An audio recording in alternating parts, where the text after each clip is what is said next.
Habakkuk 2:2 says, write the vision, make it plain on tablets, so he may run who reads it.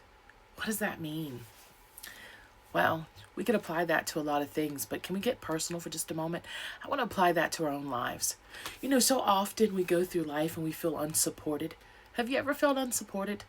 Like it seems like people that you know, or maybe are close to you, or even family members, they're getting all the support. Someone's clapping for them and cheering them on. And it sometimes feels like maybe you're not getting as much support and you don't understand why. You think, I'm a nice person, I'm doing the right things, what's wrong? I want to challenge a thought for you if it could. So in Habakkuk 2:2 it says, write the vision, make it plain on tablets, so he may run who reads it. For just a moment, would you go on a journey with me? What if our life is the only tablet that people are reading from us? What if what we say, how we present, how we dress, what we do, the way we speak, all of it, that's what people are hearing and seeing? We wonder sometimes why we don't have enough support, but I wonder if it's because we really don't have a vision for our own lives. Think about it. We can go to a football game or a baseball game, and we can sit in the stands as a fan and as a stranger, and when some sports coach makes a great call or an athlete makes a great play, we'll all clap, scream, dance around. Why is that? Because we know the vision for their lives. It's very evident. They're wearing the uniform. They're running on the field. They have the sports equipment on. They went through the training.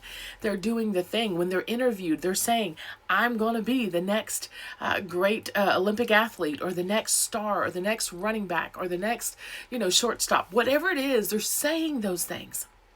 And so often we'll hide behind what we call humility, and we'll say, well, I just don't want to brag on myself. Well, that's true. You shouldn't brag on yourself, but you should also have a vision very clear for your life and yourself. For instance, if you were to ask me, well, Tiffany, what's your vision for your life? My husband and myself believe that we are to take the yielded message, which is a message of yielding our hearts, our postures, our lives, our temporal goods, everything we have unto the Lord for his time and his purpose. And we want to take that internationally. We take it to everybody from the imprisoned into the impoverished to the incorporated, because we believe that a yielded lifestyle will draw people closer to a loving God.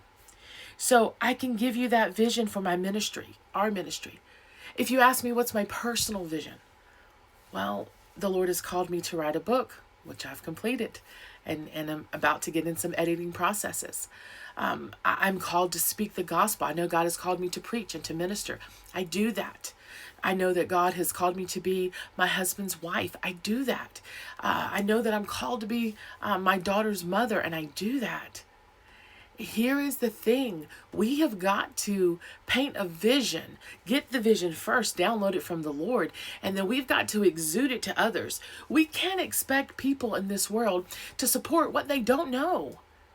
We literally sometimes are giving people around us no information, no encouragement, no excitement. We're not saying, hey, this is what I'm doing.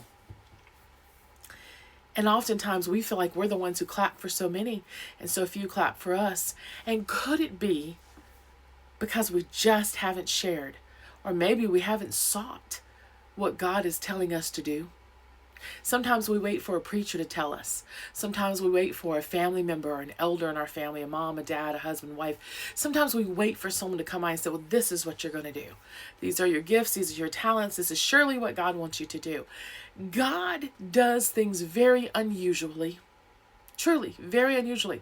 He may have given you a gift and a talent, and you may think, oh, it has to mainstream this way. This is exactly how it's going to present. And he may have a whole nother opinion over here. And so what's most important in this season is to get the vision for your own life straight from the throne. God, what do you want from me, for me? Who do you want in my life? Is there anything I need to take out of my life? And then when you're around people, whether it's social media, whether it's your friend group, whether it's your family members or your work co-workers, hey, where do you see yourself in 5 years? You should have an answer for that. You might not have the total answer, but if the answer is simply, well, I see myself continuing to follow God. I see myself writing more books. I see myself preaching more seminars, holding more conferences, speaking in more prisons and churches. I see myself doing more mentoring and helping women and men get free. I see myself, I should have some answer for that. And so I want to encourage you again in Habakkuk 2:2, write the vision, make it plain on tablets so he may run who reads it. How can anybody run and encourage, even run with encouragement, run with support? How can they do that if they don't know what your vision is and you haven't made it plain? Don't make it general, guys. 2025 is not the year for general things. What we don't want to do is, well, I plan to serve God. Well, I am so glad, beloved. But it's got to be a little more to that. How do you plan to serve God? What area is God calling you to serve in? Who's going with you? Where are you headed? What do you need to get there? Those are the things that your vision needs to include, and it needs to be so plain. So that way, get this, people will support in more ways than just encouragement.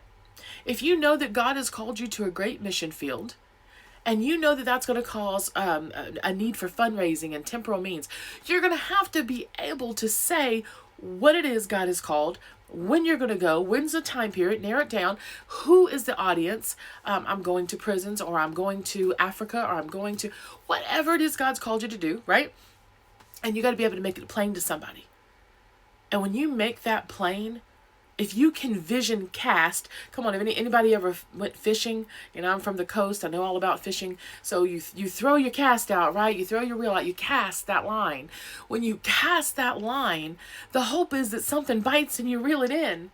Some of us are neglected spiritually and mentally and physically in our own minds because we have actually neglected, first off, of telling people the vision that God has given us for our lives. And if you are the person out of fear or laziness that just haven't went and, just held on to the Lord until you got that vision for your life, don't be discouraged. You can do that today. Take a few moments, take a few days, whatever you need.